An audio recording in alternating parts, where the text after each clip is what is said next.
الله العالمین چې څوک دغه د قرآن درس نشروي دغه قرآن د مبارک شپې په برکت شفاعت کوونکی په قبر او په ورځ قیامت جوړ کړه. آمین ثم آمین. قل هو الله ورته اوایا اے ما محمد رسول الله شان دا الله جل وعلا کی یو ده هم په ذات کی یو ده هم په صفاتو کی یو ده. الله جل وعلا نه چاته محتاج ده نه چاته ضرورت لري. مؤمن مسلمان باید په دغه احد ذات باندې ایمان راوړي او یقین او باور په دغه احد ذات باندې باید پوخ کړي. الله الصمد الله الصمد الله بی نیاز ده الله بی پروا ده. الله دی انسانانو بندگی و عبادت ته ضرورت نه لري بلکې دا ټول مخلوق رب العالمین جل وعلا ته محتاج ده. الله الصمد لم يلد ولم يولد لم يلد الله جل وعلا اولاد نه لري لدی صفتنا الله پاک ده. ولم يولد رب العالمین جل وعلا مور پلار نه لري لدی صفتنا پاک ده. ولم يكن له نست رب العالمین جل وعلا دی پارس کفوا سیال شریک احد هیڅوک. الله جل وعلا نه په حکم کې شریک لري نه په ذات کې شریک لري نه په صفاتو کې شریک لري. اله العالمین د ما ملګری په داسې توحید باندې ژوندي ولره. امين يا رب العالمین. قدرمندو هغه صورت ده لدی صورت سره چې څوک مینه وکړي دا صورت به جنت ته رسوي. لدی صورت سره که څوک قلبا ایمانا محبت ولري دا د جنتی انسان نښه ده. دا د جنتی انسان صفت ده. ډېر وړوکی صورت ده. متاسفانه موږ ډېر 40-50 کاله په لمانځه کې دا صورت تلاوت کوو نه د دې صورت په معنا پوهه سولو نه په غوښتنه باندې پوهه سولو نه په فضائلو باندې پوهه سولو. که د دنیا د هر څه معلومات مو وغواړو له یو بل نه نو په هغو معلوماتو پسې ګرځېږو خو د دې صورت په قدر باندې ټول عمر پوهه نه سولو. تاسې اوس د دې صورت قدر ته غوږ ونیسئ چې دا څومره قدرمن صورت ده څومره عظیم شان الله دې صورت ته ورکړی ده. قرآن 3 حصې ده 2 حصې قرآن دا 10 سپارې او دغه 1 حصه قرآن ده یعنی 3مه حصه دا وړوکی صورت. الله اکبر لا اله الا الله. دا سورة التوحید ده په دې کې الله جل وعلا خپل توحید بیان کړی ده.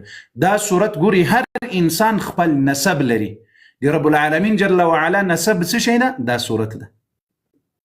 څه شی ده؟ دی رب العالمین جل وعلا نسب څه شی ده؟ هم دا صورت ده. دا ګونګیان کسان لري کړي دا ځان را باندې خرابوي لري کړي.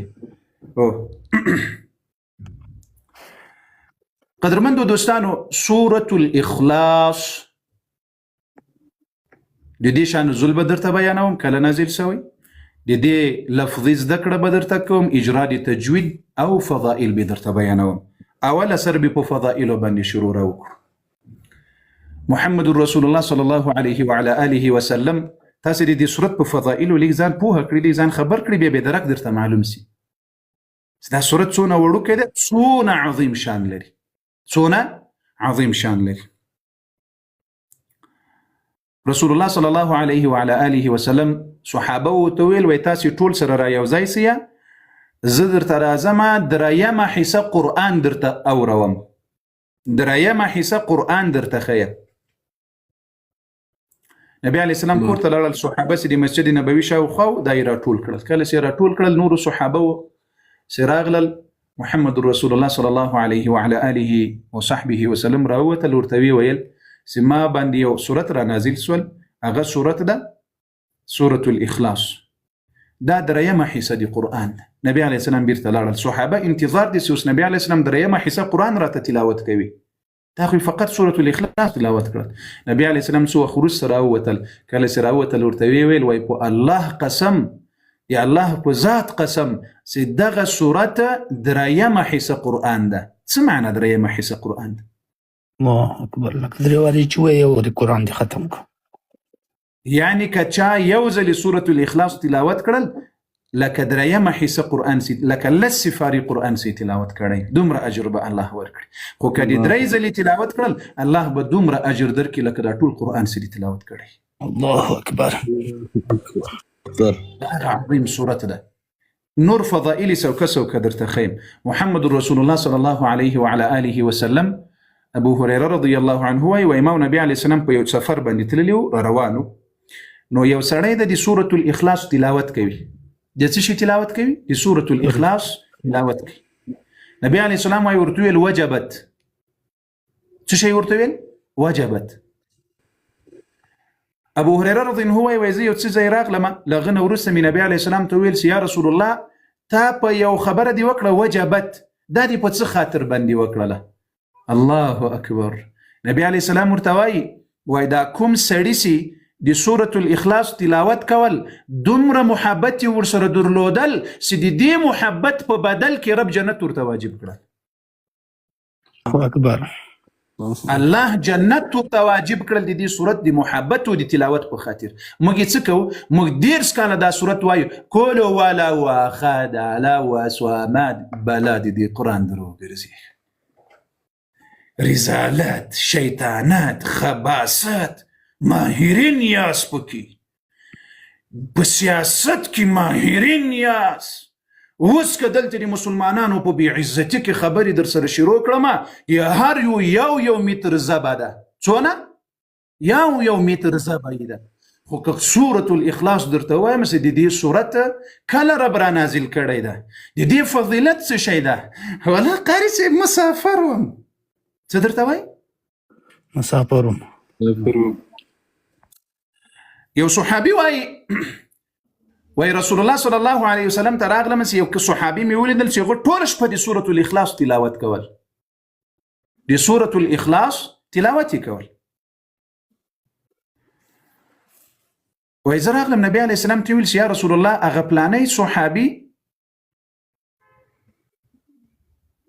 ټوله شپه د سورۃ الاخلاص تلاوت یې کول نبی علیه الصلاة والسلام ورته ویل وایي همدغه سورۃ الاخلاص په بدل کې رب العالمین جل وعلا دته جنت واجب کړی ده ولی دا خبر ورته وکړه ځکه د صحابي ته د سورۃ الاخلاص یعنی داسې دومره لوی عظیم فضیلت او دومره لوی عظیم اجر لرونکی صورت ورته نه ښکاره کېدل نبی علیه السلام څه ورته ویل ولی د ما د الله په ذات قسم یې چې د ما روح په قبضه کې ده دغه سړی چې د سورۃ الاخلاص تلاوت کول الله د دې په بدل کې جنت ورته واجب کړی او دا درېیمه حصه د قرآن درېیمه حصه د قرآن په بل روایت کې پیغمبر علیه الصلاة والسلام فرمایي وایي که چا د ورځې لس ځله سورۃ الاخلاص تلاوت کړه لس ځله دلته ګوري وسو مسلمانان یاست د ما د الله په ذات قسم چې چا بل ځلې د ورځې نن ورځ نه تلاوت کړه چې د الله په ذات من قسم درته وکړ چې لزانه سره کینی او وایي قل هو الله احد الله الصمد لم يلد ولم سلز د الله په ذات من قسم کې تلاوت کړي دا وسو مسلمانان یاست لیکن محمد رسول الله سوای وای چا چې لس ځلې د قرآن عظیم شان تلاوت لس ځلې د سورۃ الاخلاص تلاوت وکړل الله جل وعلا به دته په جنت کې یو قصر جوړ کړي څه شی به جوړ کړي قصر به جوړ کړي ورته د دنیا کې سیو د خټو کور جوړي ډیر کال عمر درنه غواړي 25 لیکن دا سورت چې څوک لس ځلې تلاوت کړي یو خو به دا اجر الله ورکړي چې د درې ځلې د ټول قرآن تلاوت اجر به الله ورکړي بل الله جل وعلا به دته په جنت کې قصر جوړ کړي الله اکبر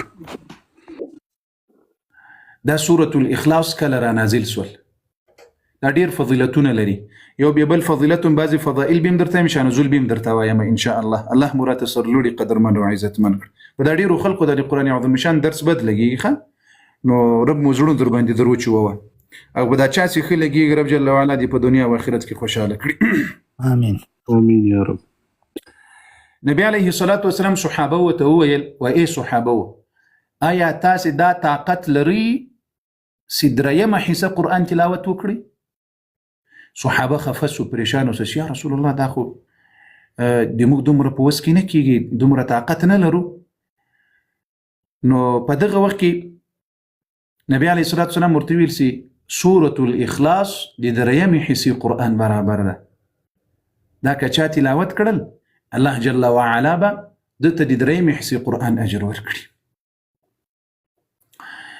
یو بل خبره درته وکړم لبد نظر کنه ډاریږي کنه سي له سحر ډاریږي، له جادو ډاریږي، له کوډو نه ډاریږي نه؟ په ملایانو پسې خطا وتلي یاست، په تعویزګرو، کوډګرو، جادوګرو پسې خطا وتلي یاست. تعویز ده پلانۍ ده پلانۍ ده پلانۍ ده. محمد رسول الله څه درته وایي؟ وایي که څوک هره شپه سورة الاخلاص، قل اعوذ برب الفلق، قل اعوذ برب الناس سهار درې واري او ماښام درې واري، دغه درې سورتونه به له هر تکلیف و پریشاني نه الله جل وعلا د دې دپاره کافي کړي. الله به کافي کړي ورته. اوس ګوري که ما درته ویل یا بل ملا بل پیر و پلانۍ و پلاني درته ویل چې دا عمل وکړه نور به دا شی تاثیر در باندې نه کوي، هغه ملا د هغه په خبره باندې عمل کوو، لیکن محمد رسول الله چې کومه خبره راته کړي اهمیت راته نه لري. بالکل خالص. رسول الله صلی الله علیه وسلم څه درته وایي؟ وایي دا قل هو الله صورت او ورپسې قل اعوذ برب الفلق، قل اعوذ برب الناس. محمد رسول الله صلی الله علیه وسلم درته وایي ای خویندو، ای میندو، په ملا پسې بیا مه ګرځېږئ، په قاري پسې بیا مه ګرځېږي. دا اوس چې څومره کوډګر، جادوګر، تعویزګر خلق دي د ملا په جامه کې، دا ټول ساحر و کوډګر و جادوګر دي. ګوري دا ملایان نه دي، دا د ملا په جامه کې ساحران او کوډګر او جادوګر دي. د الله پیغمبر درته وایي که د سهار درې ځلې دا درې سره صورتونه او ماښام درې ځلې دا درې سره صورتونه، دا به د تاسو دپاره کافي سي. څه معنا کافي به سي؟ له فقره، له سحره، له جادو، له حسده، له بد نظره وغیره وغیره، د ټولو به درته کافي سي. نه مو ده په وس کې؟ محمد رسول الله صادق المصدوق علیه الصلاة والسلام څومره عجیبه خبره درته کوي، دغه په خبره کې شک نسته، په دې باندې عمل وکړي. یوه بله خبره، ام المؤمنین عایشه رضی الله عنها وایي نبي علیه الصلاة والسلام چې به د شپې خپلې بسترې ته راغلل نو لاسونه به یې داسې ونیودل، قل هو الله، قل اعوذ برب الفلق، قل اعوذ برب الناس، درې سورتونه به یې دم کړل، په لاسو به یې داسې چوف کړل او داسې به یې توم کړل، داسې په سر، بیا به یې په ټول بدن باندې داسې تیر کړل، په سر په ټول بدن باندې بیا داسې تیر کړل چې تر کومه ځایه پورې بې لاسونه رسېدل، په ټول بدن به یې تیر کړل. یعنې رب به درته کافي کړي دا درې سورتونه. له څه شي نه؟ موږ یې پېژنو؟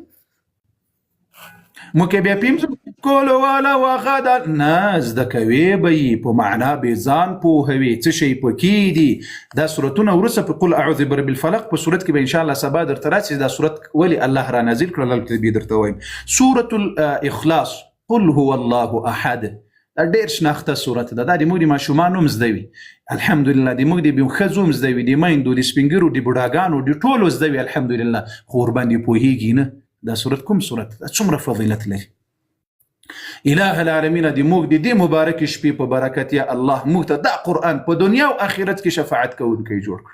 په دنیا کې مو په دې قرآن یا الله ته حفاظت وکړه له شرک، له سحر، له جادو، له هر قسمه بلا او بترو. د دې مبارک شپې په برکت، د دې مبارک سوره، د دې مبارک قرآن په برکت د مو حفاظت وکړه یا رب العالمین یا حی یا قیوم یا ذا الجلال. آمین آمین.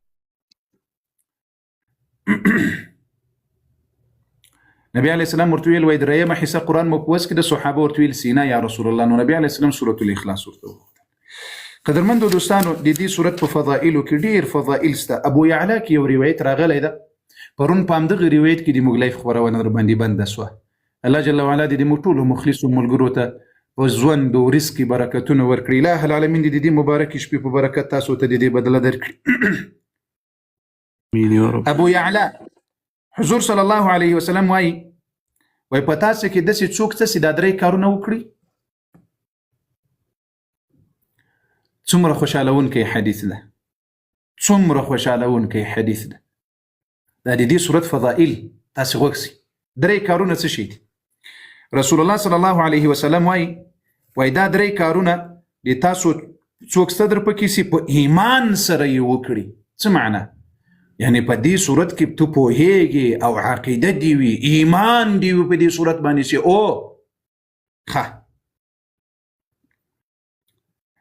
د دې دریو کارونو په بدل کې اول په ورځ د قیامت سي د جنت کومه دروازه غواړي رب جل وعلا به دې تا په مخ درته خلاصوي، چې په کومه یوه دروازه دې زړه وي په هغې دروازه به جنت ته ننوځي.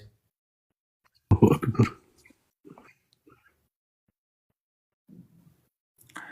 دوم، د جنت له کومو حورو سره چې د زړه غواړي نکاح وکړي رب العالمین جل وعلا به په نکاح باندې درکړي. سبحان الله. دا درې کارونه څه شي دي؟ یو خو به د جنت دروازې په مخ دې خلاصې وي، بل به د جنت له حورو سره چې زړه دې وي رب جل وعلا به دې تا نکاح ورسره درته کوي. د مو خو د مسافرو د سټ لخوا نه ویښتان راوش کېدل سي ونه سي پیدا کولی په 40 کاله عمر کې تباس ولپسې بیچارهګان د سټ لخوا یې ویښتان چې یوه ښځه دغه عمل وکړه چې رب جل وعلا د دنیا او آخرت درته ښایسته کړي. اول څه شی ده چې یو څوک خپل قاتل معاف کړي، یو څوک خپل قاتل معاف کړي د رب جل وعلا د رضا دپاره. دوم، یو مؤمن فقیر مسلمان درته معلوم ده قرضدار ده، له هغه سره د کومک او مرسته وکړل او دغه قرض دی ادا کړل.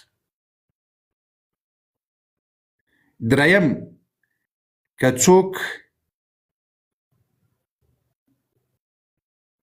د هر فرض لمانځه نه وروسته 10 وارې سورة الاخلاص تلاوت وکړي. الله اکبر. څونه آسان. ابو بکر صدیق رضی الله عنه په څنګ کې ناسته و یا رسول الله که په ګورې د صحابه او احسان په دې امت باندې د صحابه او احسان. ابو بکر صدیق رضی الله عنه ورته وایي و یا رسول الله که چا یو عمل په دې کې وکړل، بیا نبی علیه الصلاة والسلام ورته وایي وایي که چا یو عمل وکړل هم الله به دا اجر ورکوي. هلته خو نبی علیه السلام درې وښودل: قاتل معاف کول، د فقیر مسلمان قرض ادا کول، او د دې ترڅنګ 10 وارې سورة الاخلاص د فرض منځه نه وروسته تلاوت کول. ابو بکر صدیق رضی ورته وایي که څوک یو په دې دریو کارونو کې وکړي بیا هم همدغه اجر رب العالمین جل وعلا ورکوي.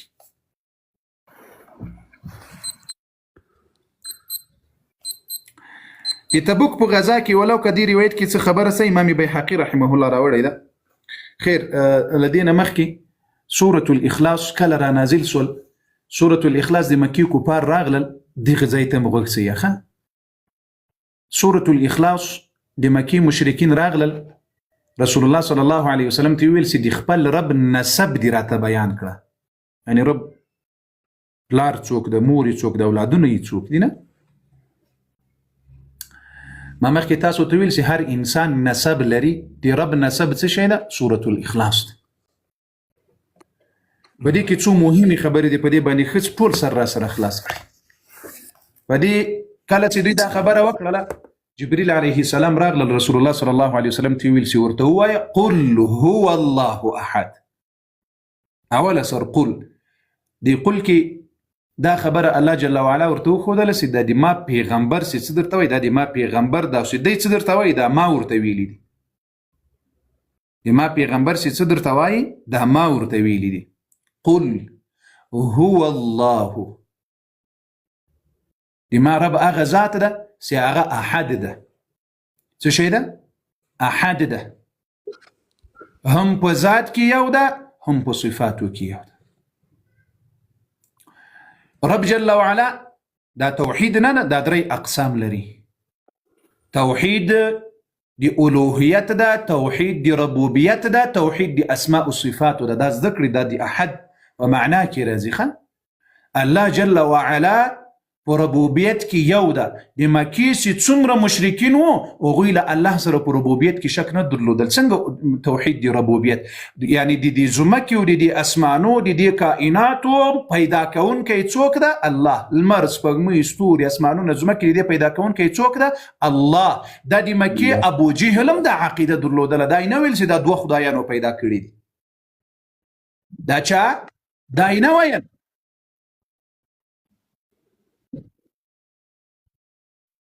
رب دې سره لوړی کړه، رب دې دې مبارک شپې په خاطر دې په بې حسابه بدله درکړي یا رب العالمین یا ذا الجلال والاکرام. مؤمنان دې امین وایو، که دې چا زړه ورباندې امین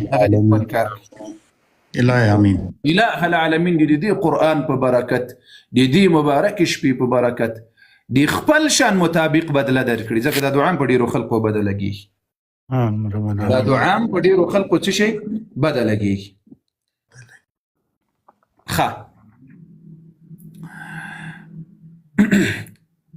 هلته په اکاونټ باندې لګیا دي د دین دښمنان، د قرآن دښمنان. لا اله الا الله. خیر، الله جل وعلا کوم چې توحید دی ربوبیت ده، الله دی ټولو خالق ده.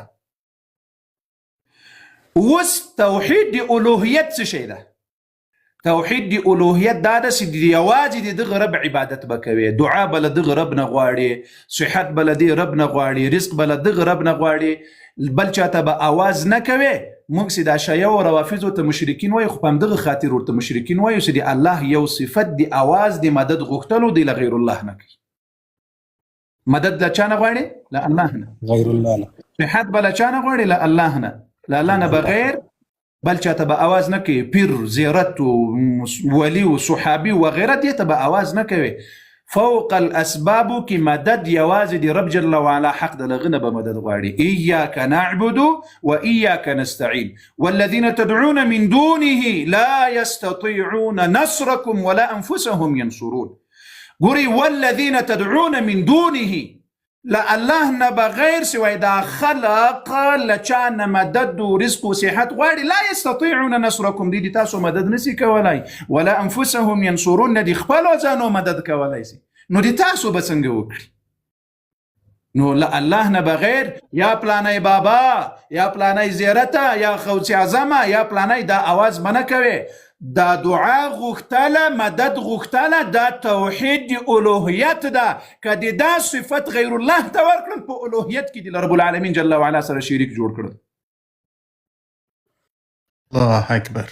اسماء الصفات، الله جل وعلا صفتونه دا ټول یوازې دی رب دی پاره دی. قول ورته ووایه ای د ما پیغمبر دی مشرکین وته الله دی ما رب سي ده. دا رب ذاتي نوم دی. الله څه شی ده؟ الله. دا دی الله ذاتی نوم ده. دا نور نمونه دی الله، دا صفتی نمونه دی. قدیر، بصیر، خبیر، علیم، حکیم، رحمان، رحیم وغیره وغیره څومره نمونه دی. دا دی الله جل وعلا صفتی نمونه دی. ذاتی نوم دی الله جل وعلا الله ده. خالق ابتداء، مربی بقاء، غافر انتهاء. دا دي رب جل وعلا، دي رب معناه يعني خالق ابتداء، رازق غافر انتهاء، مربي بقاء. الله دا دي الله ذاتي نوم ده. الله دا نور صفتي نومونه دي. په دې صفتي نومونو کې دي الله لذات سره خاص دي، هغه بیا بل بحث. الله احد، الله ایکی یو ده. څنګه ایکی یو ده؟ يعني نه په ذات کې الله شریک لري، نه په صفاتو کې الله شریک لري.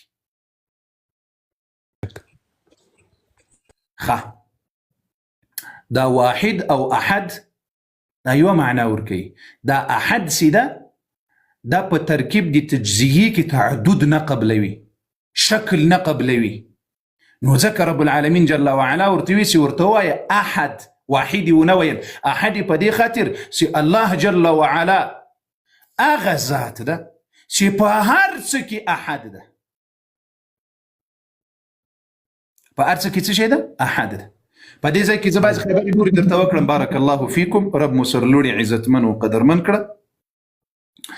شرک دی الله جل وعلا ډېر بدی سي. ای مؤمنانو، ای مسلمانانو، اله العالمین یا رب، ما د ما بچي، د ما کورنۍ، د ما دلته مخلص ملګري، دوستان، لیدونکي، اوریدونکي، یا الله د دې مبارک شپې په برکت، د دې قرآن په برکت، یا رب العالمین یا ذا الجلال والاکرام، موږ له هر قسم شرک نه نجات را نصیب کا، او له هر قسم شرک نه موږ وسات.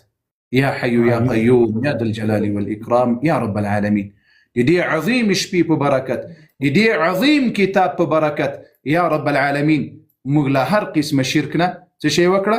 نجات را نصیب کړه. امین یا رب. ګوري دوستانو، هر قسم گناهونه الله معاف کوي چې توبه وکړي، لیکن شرک الله نه معاف کوي. شرک ګوري د توحید مدرک اقسام درته وښودل. په ربوبیت دی الله کې، په الوهیت دی الله کې، په اسماء او صفاتو کې شرک دا شرک اکبر د انسان له اسلام اور باندې وځي. شرک په دوه قسمه ده، شرک اصغر، شرک اکبر. شرک اصغر ریا ته وایي، ځان ښودنې ته وایي چې د الله عبادت کوي د خلقو د مشهورېدا دپاره، د ښه نامه دپاره، دا شرک اصغر ده. دې شرک نه توبه ایستل په مؤمن مسلمان لازمي ده. که مړ سول الله جل وعلا به دته سزا ورکوي په دې شرک. لیکن شرک اکبر د الله په ربوبیت کې، په الوهیت کې، په اسماء او صفاتو کې که د شرک پیدا کړل، دا شرک اکبر ده چې مسلمان ورباندې مسلمان نه پاتې کېږي، له اسلامه وځي ورباندې. مسلمان بیا مسلمان نه پاتې کېږي په دې باندې. الله جل وعلا دې وکړي چې په دې خبرو باندې پوهه سي. ان الله لا يغفر ان يشرك به ويغفر ما دون ذلك لمن يشاء. الله جل وعلا وایي چې زه ټول ګناهونه بخشش کوم، خو یوازې شرک نه بخشش کوم، شرک نه معاف کوم. شرک د الله جل وعلا ډیر بدی سي او د الله ډیر زیات ور باندې خفه کیږي. بعض روایتو کې راځي چې الله جل وعلا دومره زیات ور باندې خفه کیږي چې په بل هیڅ شي باندې دومره نه خفه کیږي، ځکه له ټولو نه لویه ګناه، عظیمه ګناه شرک ده. بیا په دې دریو شیانو کې اوس مثلا الله جل دا لا اله الا الله نه ده. کله چې مو دا وپېژنې چې توحید درې اقسام لري، بیا کلمه ده لا اله الا الله. توحید بیا دوه ارکان لري، دوه ارکان، یو نفی ده بل اثبات ده. لا اله الا الله، لا اله دا نفی سو، الا الله اثبات سو، دا دوه رکن دي کلمې سول. دا لا اله لا نسته، څه شی نسته ای مسلمان؟ موږ تاسو چې کله سفر کو دا زړې ښځې نه راته وایي په دې پلاني بابا باندې یو څادر د سره ورکړي، یو ټیکری سي، بیا د سفر په خیر سي نه؟ دا شرک ده ګوري. دا شرک ده، له دې نه ځان وساتئ، د الله خاطر وکړئ. دا شرک ده، د تا حفاظت رب کوي، د تا رب جل وعلا د تا حافظ و ناصر ده. دا عقیده مه لره خورې چې دا پلانی کار وکړه یا چرګ ورولېږه زیارت ته پسو. دا شرک ده، په خدای قسم له اسلامه سړی ورباندې وځي. ذبح بله الله نه بغیر بل چاته نه کوي، نظر بله الله نه بغیر بل چاته نه مني. لا نسته، څه شی نسته؟ لایق دی عبادت، دی بندگی لایق، حقدار دی عبادت بل څوک نسته الا الله، یوازې الله ده. نه به سجده بل چاته لګوي، نه به نظر دی بل چا دپاره مني، نه به مدد له بل چا نه غواړي، نه به اولاد له بل چا نه غواړي، نه به صحت له بل چا نه غواړي، یو څه به له بل چا. لا نسته، دا د لا په معنا پوهېږئ ای مسلمانه؟ لا مشکل کشا نسته، حاجت روا نسته. بل موږ څه کوو؟ درمیوړو غنم زیره ته راکړې، سره سره زمن زیره ته. د دوی د خدای بیخو بنیادو نه باسي، شنم نه غواړي، تورم نه غواړي، سره سره غواړي. دا شرک د په رب مې د قسم که له دې نه لوی مشرک ابوجهل هم و. ټولو مؤمنانو مسلمانانو ته وایم زیارت چې اولاد مه غواړه، صحت مه غواړه، رزق مه غواړه، پلانی دغسې وسول، پلانی هغسې وسول، پلانی دغسې وسول، پلانی. په دې زیارتونو کې موږ څه پیرې کېږي؟ دا مسلمانان یې کوي. دا مه کوئ، د الله خاطر وکړئ. لا اله نست، مشکل کشا، حاجت روا، دی عبادت لایق، یعنی بل څوک داسې نسته چې د ماته اولاد راکړي، صحت راکړي، رزق راکړي، عافیت راکړي، مرګ راکړي، ژوند راکړي تر پایه پورې الا الله، یو الله ده. نو نظر به هم د هغه د رب دپاره وي، عبادت، دعا، سجده، خیرات، نظر، صدقات، دا به ټول د دې رب دپاره وي. کله چې د داسې عقیده جوړه سوه او داسې عقیده دې په ځان کې پیدا کړله، چې داسې عقیده دې جوړه سوله او داسې عقیده دې په ځان کې پیدا کړله، په رب مې دې قسم وي چې یو ځلې ووایې سبحان الله، الحمدلله، الله اکبر، رب العالمین به د غرونو په اندازه تا ته په اجر و ثواب کې حساب کې، ځکه اوس د بنیاد د عقیدې دې جوړ سول. الله اکبر. نعره تکبیر، الله اکبر ولله الحمد. رب مو خوشحاله کړه. دا ورور چې هر څوک د اله العالمین دې دا شپه تا ته په لیلة القدر کې حساب کړي. اله العالمین دې بدله تا ته درکړي. اله العالمین یا الله دې عظیم کتاب په برکت یا الله دې خپل شان بدلا ورکړي. الله امين. دې مبارک شپې په برکت. ګوري دا اوس تادو ده. څه شی ده؟ تادو ده. دا عقیده نه ده، دا بنیاد. داسې دې جوړ سول، بیا به عبادت خوند درکوي، لذت به ترېنه اخلي. او چې کله دې عقیده جوړه نه وه ای مؤمنه مسلمانه، په اول الله چې ټول عمر په سجده تېره کړې، الله به یې درنه قبول نه کړي. الله به درنه قبول نکړي.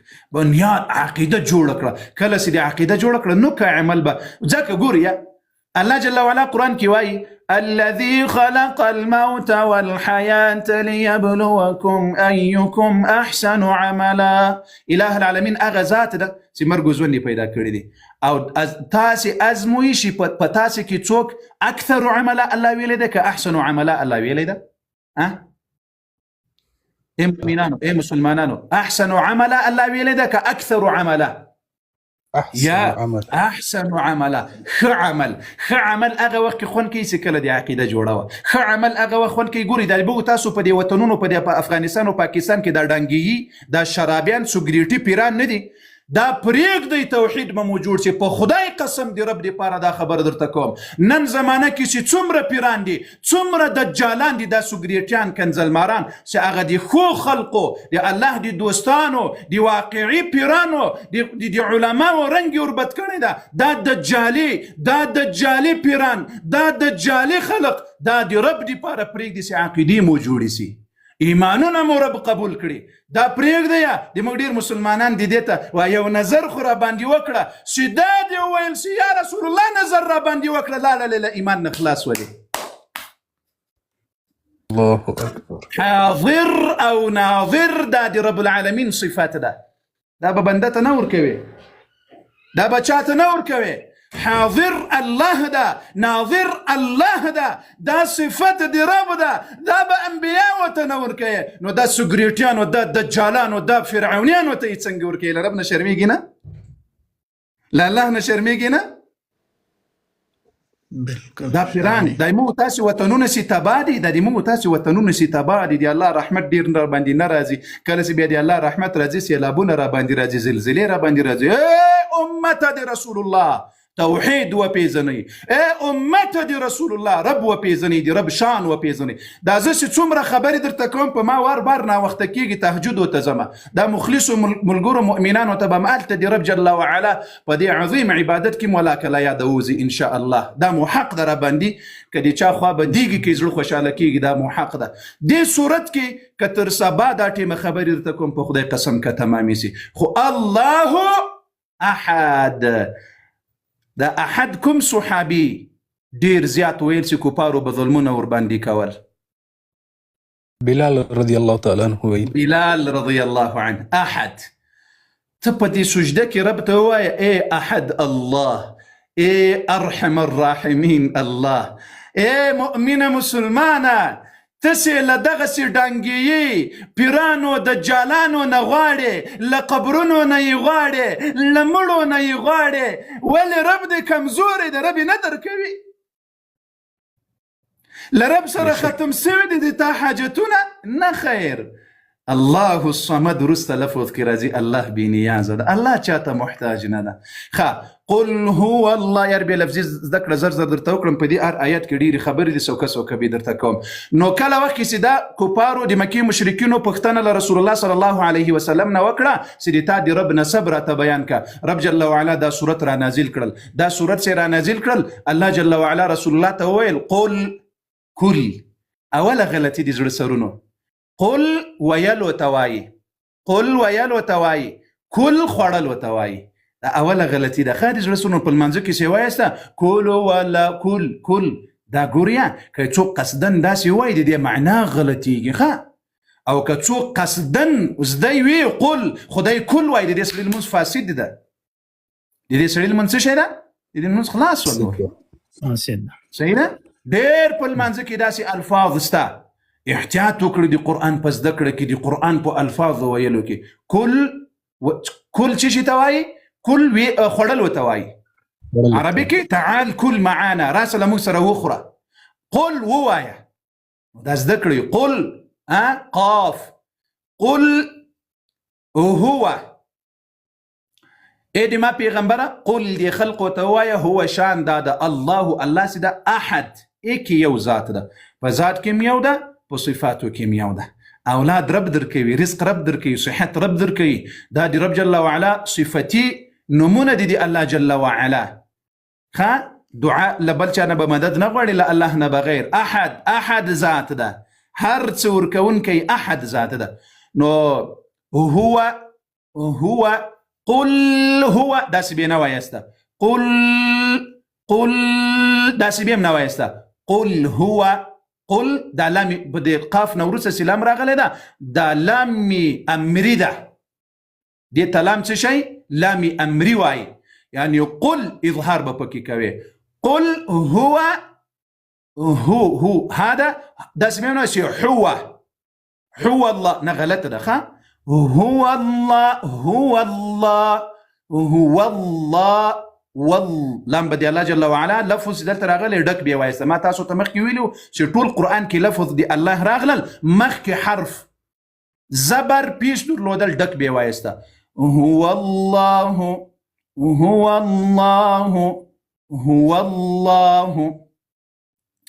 لاکې به پورته بیجګوي داسې دا خنجري زبر چې راغلی ده دا به پورته مدي طبیعي ده پکې هو الله احد همزه ده احد حاده په ستوني کې بیا وایسته ستوني منځنۍ حصه کې اخیرنۍ حصه د ستوني کې هاد لکه قل هو دا اخیرنۍ د ستوني حصه کې ده او دا احد دا د ستوني په منځنۍ حصه کې ده احد دلته کوم اوس وقف کول وقف احد دال به ساکن کړي دال به څه شی کړي ساکن داسې بیا نه وایسته قل هو الله احد داسې بیا نه وایسته قل هو الله احد داسې بیا نه وایسته اوس که پې تېرېدله څنګه بیا وایسته قل هو الله احد الله دلته د تجوید یوه قاعده ده اذا التقى الساكنان کله چې دوه ساکن حروف دلته التقا د ساکنینو راغلله احدن کې تاسې وګورئ یو خو دال ده دون ګورئ نون ته وګورئ په دې تنوین کې د ننه نون پروت ده په لیکایي کې نسته ګورئ په لیکلو کې نسته لیکن په څه شي کې سته په څه شي کې سته په ویلو کې سته رب دې سرلوړی کړه اله العالمین مو عزتمن سرلوړی کړه ملک اشرف صاحب د عطا خان ورور دغه نه غیر د قاري صاحب په دې اکاونټ ته د ګفټینګ کوه د عطا خان ورته مه کوه هغه ورته ضرورت نه لري زما په نظر چې هغه ټول ښه احدن یو په دې دال کې د ننه نون پروت ده په څه کې په دال کې د ننه نون ساکن پروت او یو همزه وصلی ده ګوري الساكن اذا حرك بالكسره والتقاء ساكنين كي اول ساكن حرف فدي قاعده دا ډیره سخته د زبیتاس ندر کوم ځکه دا دی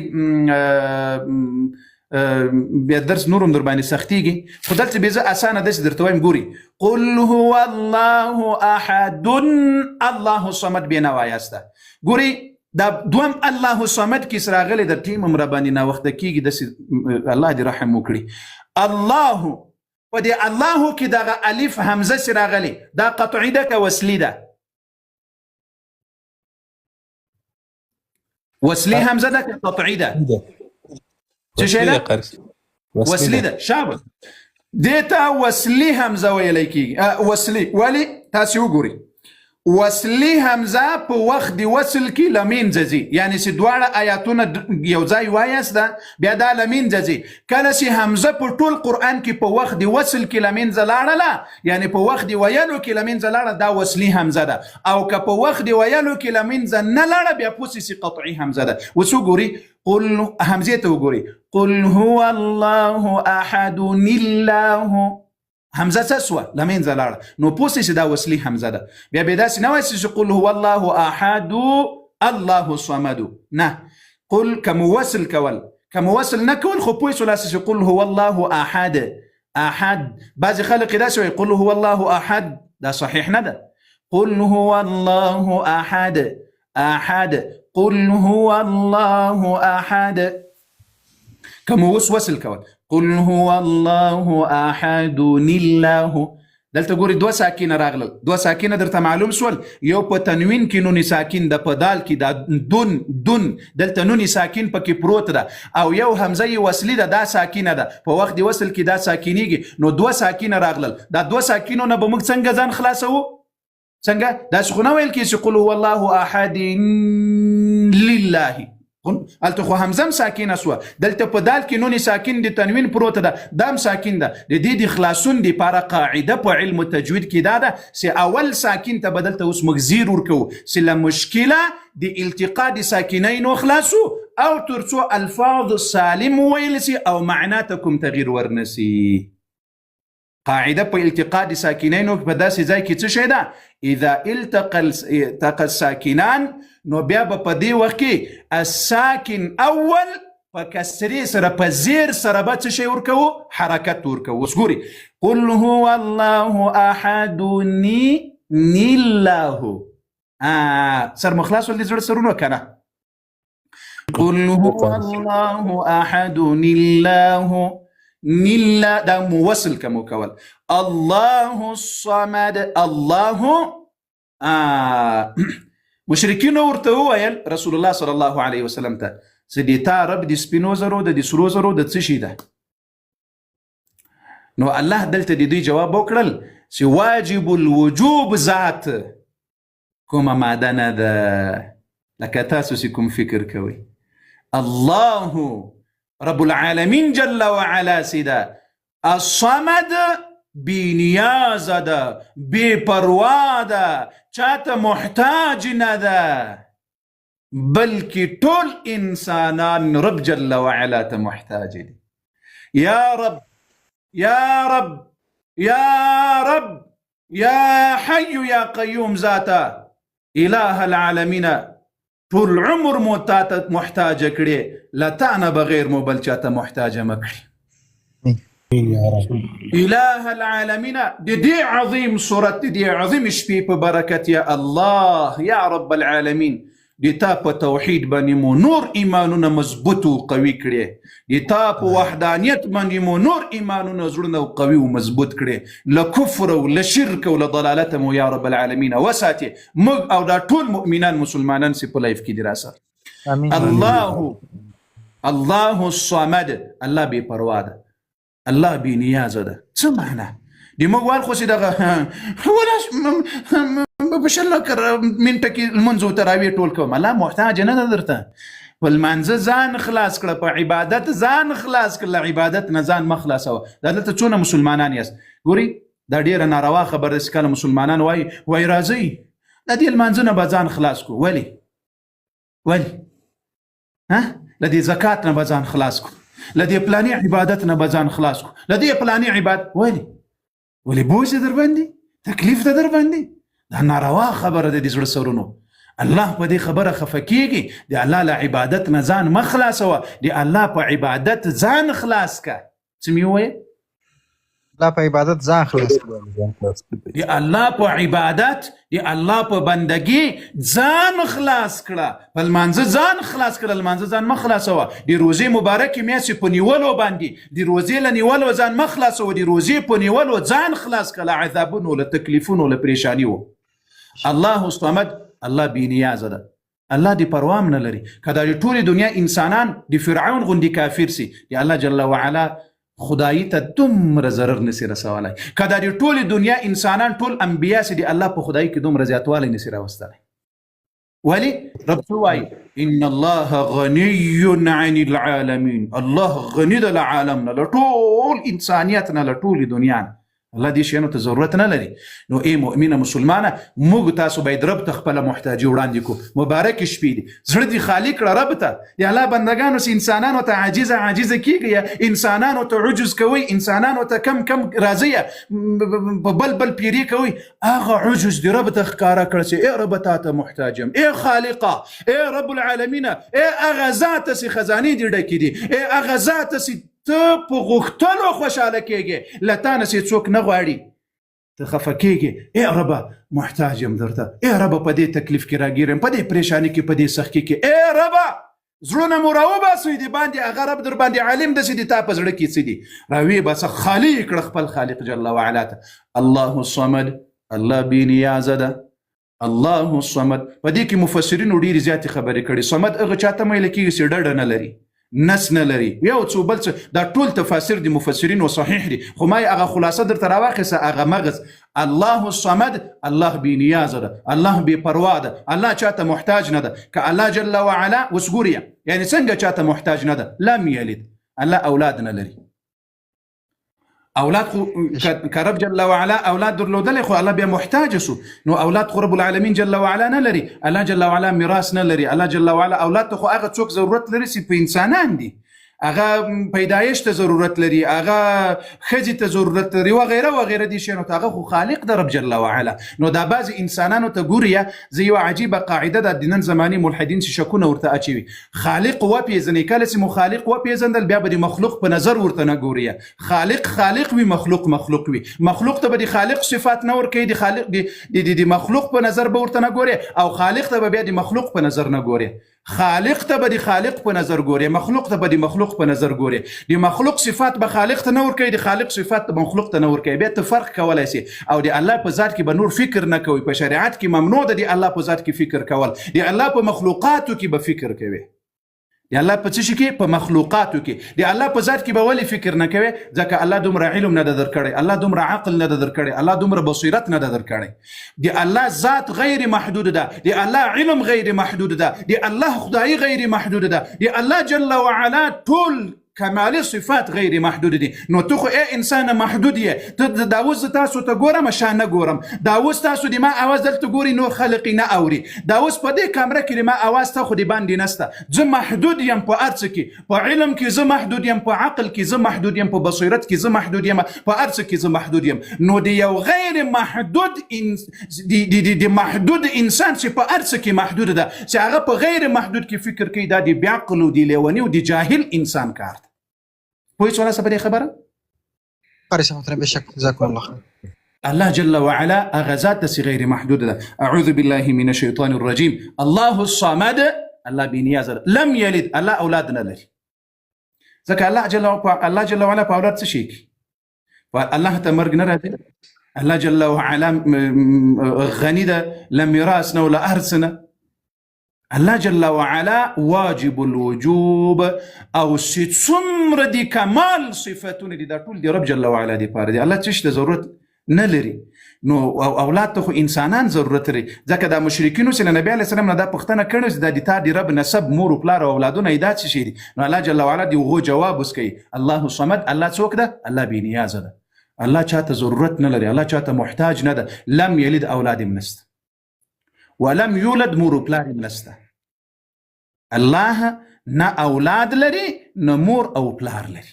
الله له چانه پیدا سوی نه الله مور او پلار نه لري الله جل وعلا هغه ذات ده چې واجب الوجوب ذات ده ازلی ده رب العالمین جل وعلا او د رب چې څومره د کمال صفاتونه دي دا ټول ازلی دي لرب جل وعلا سره په دې نقطه دې کې ډیر زیات خبر دي ډیر زیات تفصیل دي بیا خبره به اخیره نه ودیږي ځکه چې بیا د ما بيخي وخره باندې کم سول ښه الله نه اولاد لري لم يلد معناه څه شي ده لم يلد ولم يولد الله جل وعلا مور پلار نه لري ولم يكن له نستد رب جل وعلا دی پاره كفوا سیال برابر شریک احد هیڅوک دې ځکه غوښي ان الحكم الا لله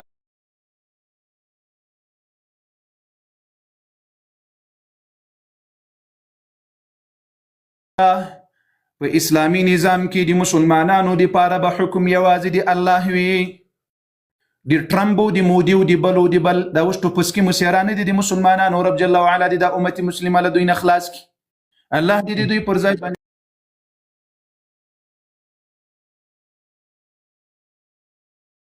نور غیرتمن مسیران د امت مسلمه ته ورکړي په دنیا کې به حکم د الله وي شریک به د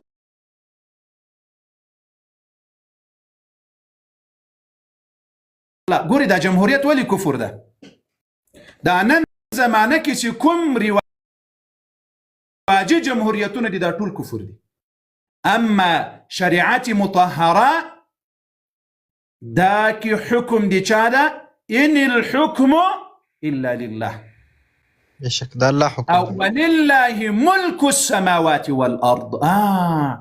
دي الله جل وعلا دي پار دي زمكي ودي اسمانو بچي ده. ولله ملك السماوات والارض، دي رب جل وعلا دي پار دي زمكي او دي اسمانو حكم بچي ده. نو په زمكي کې به دي الله دي حكم پر ځای بل حكم نه چلیږي، بل چا حكم به نه راځي مؤمنانو مسلمانانو ته ویل کېږي. همدغه وجه ده که هر جمهوریتۍ راولاړ سي، د هر د جمهوریت کسان راولاړ سي ووایي چې د الله تر قانون د جمهوریت قانون بهتر ده، دا سړی کافر ده له اسلامه وتلی ده. که هر څوک راولاړ سي د الله تر قانون، د الله تر حکم، د جمهوریت قانون یا د انسانانو په لاس جوړ شوی قانون بهتر وګڼي، ترجیح ورباندې ورکړي، دا سړی کافر ده، مسلمان نه ده. ولم يكن له نستد رب العالمین جل وعلا دی پارا کفوا سیال. نه الله په خدایي کې سیال لري، نه الله جل وعلا په حکم کې سیال لري، نه شریک لري، نه په صفاتو کې او نه په ذات کې. د مکې مشرکینو تاسو وایئ الله له څه شي جوړ شوی؟ الله جل وعلا واجب الوجود هغه ذات ده چې ماده نه ده. رب العالمین جل وعلا هغه ذات ده چې هغه اولاد ضرورت نه لري. رب العالمین جل وعلا هغه ذات ده چې هغه څه شی نه لري، هغه مور پلار نه لري. الله جل وعلا خالق ده، هغه هیچا ته ضرورت نه لري، نه په حکم کې، نه په امر کې، نه په ځمکه کې، نه په اسمانو کې. احد هیڅوک د الله جل وعلا برابر و شریک نشته.